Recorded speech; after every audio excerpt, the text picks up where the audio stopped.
Bayan itinuturing na ng National Bureau of Investigation or NBI na national security concern ang dumaraming bilang ng mga dayuhan na may falsified, spurious o mga peking Philippine documents gaya ng birth certificate at mga pasaporte.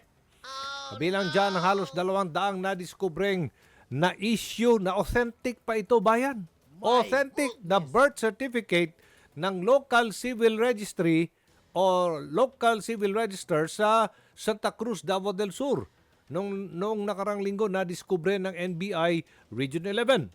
Nanawagan ng Kamara na imbestigahan ng nabuking na pagawaan ng pekeng. Hindi siya peke kundi authentic siya, bayan. Birth certificate sa Davao del Sur na nagkipagsabwatan sa mga tiwaling Chinese national para palabasing mga Pinoy ang mga ito, mga pekeng Pilipino. Oo, nag-apply po ng late registration ng birth certificate. Ito pong mga to, binayaran. Ang alam ko dito, bawat individual na mga, halimbawa, banyaga, Chinese madalas nag-apply, 500 pesos application fee. 1,000 ha? Goodness. 500,000 pesos and more. I can't 700,000 believe it. to 1 million. Ganun. Kaya makakausap natin ngayon si Lanao del Sur 1st District Congressman Zia Alonto Adyong. Magandang umaga po, Congressman Adyong. This is Aljo Bendio sa ngalan po ni Kong Erwin Tulfo. Live na po tayo ngayon sa Punto Asintado Reload sa PTV at Radyo Pilipinas.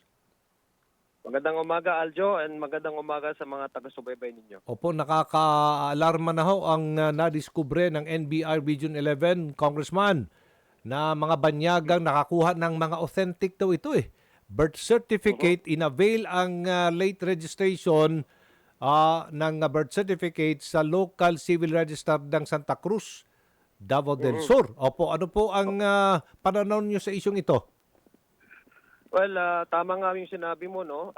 Nakakabahala, nakakapangamba dahil itong local civil registry natin. By the way, ang citizenship is a privilege 'yan, no? Okay. It's a privilege. Oo. So dapat kung ang isang tao ay mag-a-apply for citizenship, kung natural born Filipino, kailangan nga mahirap nga like in the case of mga karamihan sa ating mga kababayan, ang hirap nga yung mga mag-change lang ng correction sa pangalan no? Opo. Kailangan mo pa pumunta ng korte, pero dito mukhang andali lang nila makakuha no?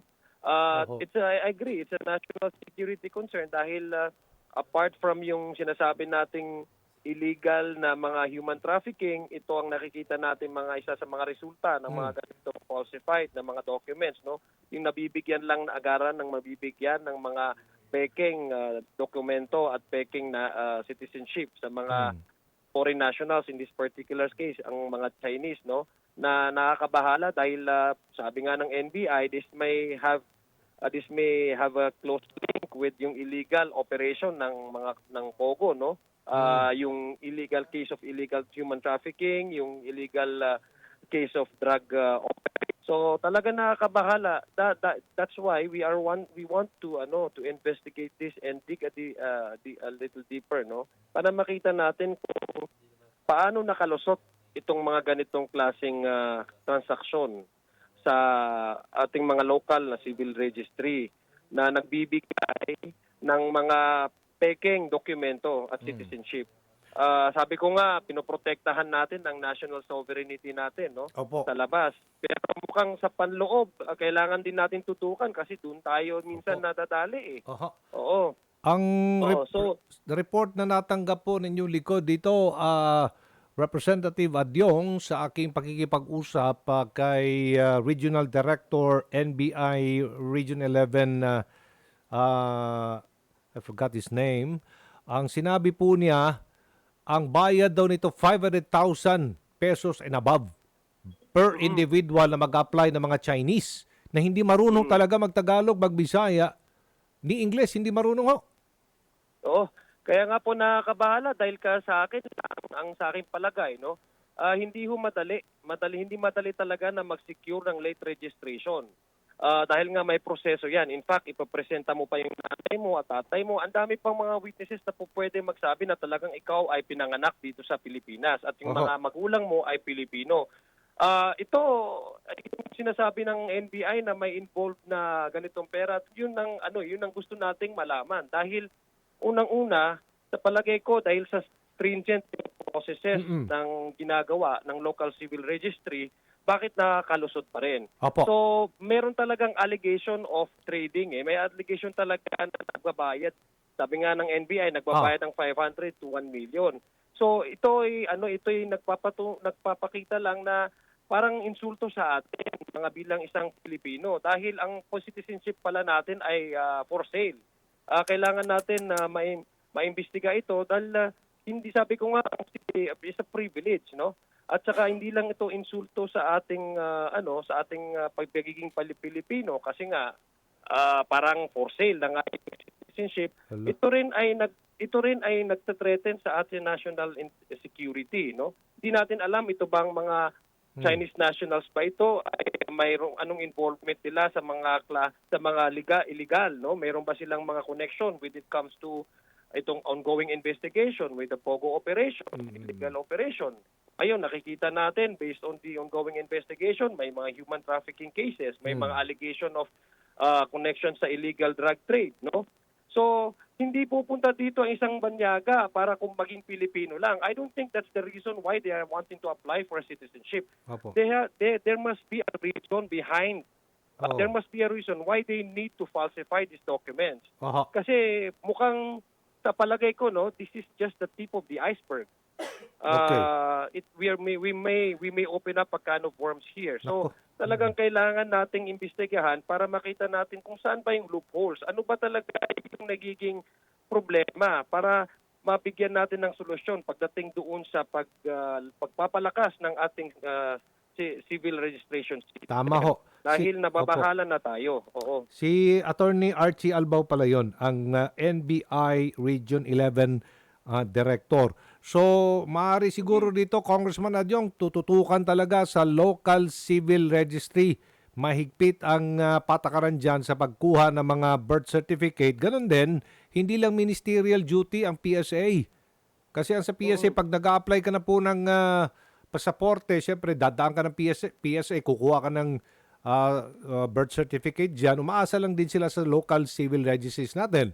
Opo, nakakuha ng mga passport yung mga Chinese na ito. Philippine passport pa. Peking Pilipino nga. Kaya nga itong passport na ito, yun na pinipresenta mo kung pupunta ka ng ibang bansa, hindi ba? Yun na yun ang identity mo. What if itong mga taong ito involved sila sa mga illegal transaction, no? Yung sinasawag nating transnational crime. Di sa atin pa yan. Sa atin pa yan nagka-credit kung ano man yung mga krimen na ginagawa nila. Sinasabi, ito mga Pilipino tapos gumagawa ng kabalastugan dito sa ibang bansa. Kasi yung passport, that's your identity. Yes. That makes you, that you present your own country whenever you go outside the country and wherever you are dealing with other foreign nationals in different countries, no? So, hindi lang insulto. Sabi ko nga, insulto ito sa pagiging Pilipino. Ako nga, may cases na mga kakilala ko, meron lang silang typographical error sa kanilang birth certificate and they have to apply to correct that and they have to apply for a court order. Ang daming proseso tapos samantalang itong mga hindi pinapanganak dito, bigla dahil lang may pera sila, o pwede na nga nilang bilhin. So, an affront and an insult to being a Filipino, no? Alam naman natin they don't pay allegiance to our flag. They don't actually observe and obediently and faithfully observe and faithfully practice the characters of being a Filipino under our Constitution. So alam natin yun. Ang pinaka-rason lang nila kung bakit sila nandito sa Pilipinas ay mukhang tama nga yung sinasabi ng NBI, mukhang connected ito sa mga illegal na transaksyon. Sindikato talaga ito. So kailangan natin protektahan ang ating kailangan natin protektahan ang pagiging Pilipino. At saka investigahan niyo po kung bakit doon sa Davao del Sur na sinasabing doon sila kumuha ng mga authentic itong mga birth certificate. Pabrika daw ng birth certificate sa Davao del Sur. Ano ba yan? Ano mga isyong ganyan? Yeah. Oo. isa yan sa mga gusto nating malaman at ma-establish, no? Kasi mukhang hindi lang ito random na pipiliin mo yung lugar, Oo. no?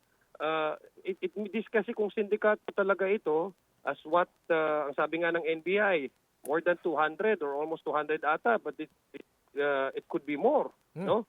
So mukhang hindi random yung pagpili, arbitrarily pagpili ng isang area kung saan sila mag-a-apply. It could be part of that it could be part of that organized, no, na systematic yung kanilang pag-a-apply, and including that also choosing the area where they will file their request and then obtain these spurious documents, no, yung illegal na dokumento. So isa parte yun sa gusto nating malaman at ma-establish, no.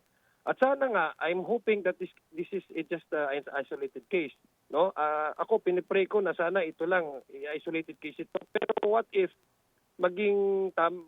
ma-prove natin na yung mga investigation ng NBI kalakaran na ito sa hindi lang sa Davao del Sur, pero kalakaran sa ibang lugar, no, ng Pilipinas. That makes it even worse, no? Kasi nga sabi ko nga, we are protecting our national territory, yung mga ating mga Coast Guard. Nagkakaroon sila ng problema dyan at minsan nga nag-engage with the Chinese Coast Guards at napuputol pa nga yung mga daliri nila, samantalang tayo dito sa loob ay binebenta lang natin ng madalian. Yun na nga eh. No? I mean, it's Pera-pera really so unfair.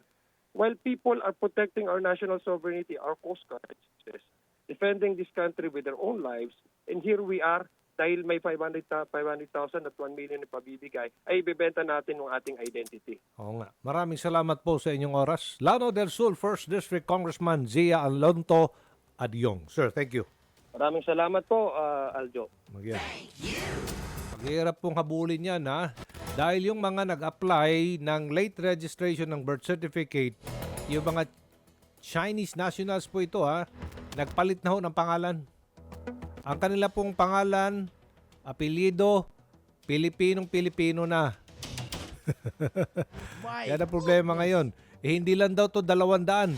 Mahigit 200 bayan. Nasaan na kaya sila ngayon? May passport Pilipino. Philippine passport na sila, hindi marunong magtagalog, magbisaya, ni English. Kausapin natin si Marisa Grande, Assistant National Statistician ng Philippine Statistics Authority. Ma'am Marisa, magandang umaga. This is Aljo Bendijo. Sa ngalan po ni Kong Erwin Tulfo, live na po tayo sa Punto Asintado Reload sa PTV at Radyo Pilipinas. Magandang umaga, Aljo, at sa lahat po ng nakikinig Opo. po dito sa Punto Asintado. Ano po reaksyon ninyo sa nadiskubre ng NBI na may 200 birth certificate na na-issue sa mga Chinese national sa Davao del Sur? Okay. Actually, Aljo, nag-issue na kami ng statement about dito kasi Opo. yung mga information, aware naman po ang PSA. In fact, kami po ay nag-verify ng mga birth certificates na yan at naibigay na nga po natin sa NBI itong mga information na ito. Okay. So, this is related din sa noong previous year, no, na kung saan ang Senate ay nagbigay sa atin ng mga some information na kailangan mag-conduct ng investigation. And TRINAP yan pong Santa Cruz, Davao del Sur, ay isa po sa iniimbestigahan po natin ngayon na related po sa mga pagkakandak ng delayed registration ng birth certificate ng mga foreign Chinese national po. May nakalusot ho bang mga nag-apply na mga Chinese pero Pilipino na ho sila, mga peking Pilipino, na kumuha po ng authenticated PSA birth certificate na gagamitin sa pag-apply ng passport? Well, binanggit mo kanina, no, Sir Aljo, na once kasi na-registered nga po sa ating civil registrar at na-submit sa PSA dahil Central Depository. So, posibleng nakakuha na po ang iba. Well, in fact, doon nga sa may mga ni-refer na po yan si DFA kasi meron po tayong back-channeling na verification even before. So, ngayon po ay nag-imbestiga na po ang PSA. Kasama natin itong pong local civil para imbestigahan. And nagkaroon na po ng information na nirelieve na nga po yung dati pong civil registrar na in charge po doon sa Santa Cruz, Davao. Gaano po kaya may time frame ho ba tayo, ma'am, na itong back-channeling natin at ma-identify natin yung pong mga banyagang itong nabigyan ng authentic birth certificate and at the same time makikipag-ugnayan tayo sa DFA kung sila ba'y nabigyan na ng passport. Ngayon, ano pong gagawin natin sa kanila? Well, immediately po, nag-conduct po noon ng fact-finding investigation. Pero ito pong marami ay ongoing po yung aming investigation. Para po kung fraudulent talaga yung registration, walang mga supporting documents, ay kailangan pong ma-block itong mga records po nila sa PSA para hindi na po sila makakuha ng mga dokumento. And at the same time ay i-endorse din po natin ito sa ating mga authorities para naman po ma-cancel itong mga dokumento na to. Ang hirap po nito, ma'am, mga pangalan nila, mga Pilipino na eh. Yun. Yung iba, Aljo, kumbaga parang middle name, surname, mga Chinese national. So nakita ko po yung mga documents. So kaya kami po ay nakikipag-coordinate sa ating PSA Field Office at saka yung ating pong Fraud Management Division at CRS para po thoroughly na po tayo ng investigation. Opo, may mga bali-balita tayo natanggap. Ang application daw nito, fee ng sindikato, 500 pesos ang bayad sa pag-i-issue ng itong mga authentic birth certificate sa mga peking Pilipino. Nakarating ho ba sa inyo po ang balitang ito? Well, sinusundan natin yung mga balita, Aljo, at sa amin naman on the part of the PSA ay ini-strengthen namin yung mga posibleng processes na kung saan pwedeng mag-endorse. So right now, meron na kaming bagong proseso na dinagdag doon sa delayed registration process kung saan kailangan personal appearance na yung delayed registration. Yung dati kasi allowed sa system yung authorized representative. So ngayon, para ma-interview na mabuti at makita ng civil registrar, kailangan personal appearance at may mga additional na tayong ni-require kagaya yung registration sa national ID. Yung isa pa dito yung valid identification para ma-determine yung nationality din or other information ng magulang ng irerehistro. At saka yung pong photo, no? Kasi nakita natin napaka-importante din yung meron tayong file na babalikan kung sino ba itong mga nagrehistro na to. So marami kasi din naman kababayan natin, Aljo, na totoo na nag-undergo ng delayed registration. So binabalanse din natin in such a way na hindi rin ma-hamper yung delayed registration ng mga kababayan po natin. Meron ba kayong listahan dyan, initial lists, ma'am, na mga peking Pilipino na nabigyan ng birth certificate na iniimbestiga natin? Well, based dun sa consolidated na datos po natin, from yung mga nare-receive natin sa DFA at saka yung sa Senate and Congress, plus yung mga other sources, meron na po kami inimbestigahan na 21 na local civil registry offices na involved at yung lahat po ng dokumento na to ay pinupuntahan ng ating FMD ngayon para malaman kung legitimate o hindi itong mga dokumento na i-file for delayed registration po. Okay, maraming salamat po sa inyong oras. Marisa Grande, ang Assistant National Statistician ng PSA, Philippine Statistics Authority. Thank you po, ma'am. Hindi lang yan. Nakakuha pa sila ng driver's license sa LTO. UMID card, SSS card, PhilHealth card. Come on, man. Pati na PhilSys. Nakakuha din to mga peking Pilipinong ito. Nandito na sila sa Pilipinas. Oh, no. Samantalang tayo, pupunta lang sa kanilang bansa. Napakahigpit po roon. Sila dito parang wow. Pera-pera lang, no? Dapat dito makulong. Makulong ng habang buhay, mga sangkot po rito. Nasa linya po si Melvin Mabulak, ang Deputy Spokesperson ng Bureau of Immigration. Magandang umaga po, Sir Melvin. Magandang umaga po, sir. Magandang umaga sa lahat ng ating tagapakinig. Magandang umaga po sa inyo. Boss, this is Aljo Bendio sa ngalan po ni Kong Erwin Tulfo sa programang Punto Sintado Reload, PTV at Radyo Pilipinas. Dumaraming bilang na mga dayuhan na may falsipikadong dokumento, sinasabi dito national security concern na. Ngayon, sir, para po makatulong tayo matunton itong mga peking Pilipino, paano po, anong ginagawa ng immigration dito? Opo, nakikipag-ugnayan po tayo at nagpapasalamat tayo sa ating mga lawmakers na magkakaroon ng investigasyon regarding dito. dahil nakakabahala talaga. Just recently, nag-backtrack tayo. Around 10 na yung na-intercept natin na may mga good yung kanilang travel document, Aha. yung kanilang passport. Pero hindi naman talaga sila Pilipino. Tama. Kung nagkakaroon tayo ng investigasyon just recently, mayroon tayong 2 babae na sa Terminal 3 the other week.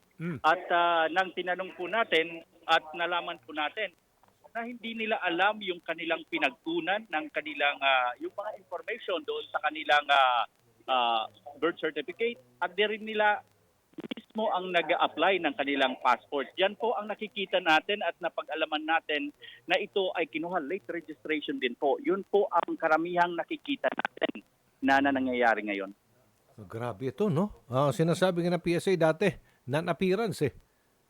Mag-avail ka lang nitong late registration. Makakakuha ka na ng birth certificate at iba pa ang maglalakad para makakuha ng passport. Opo, tama po kayo. Klase. Kami nga po ngayon, nag-request na po kami sa NBI, no? Opo. Regarding sa 200. Pero alam namin hindi lang to sa Davao del Sur nangyari. Kasi kung nakita natin yung kanilang pasaporte, hindi lang sa Davao del Sur sila pinanganak. Possibility po ito sa iba't ibang lugar pa. Kaya nagkaroon din po kami ng pagkikipag-ugnayan sa PSA. We have to counter-check po ilan po yung late registration na nabigyan nila ng birth certificate.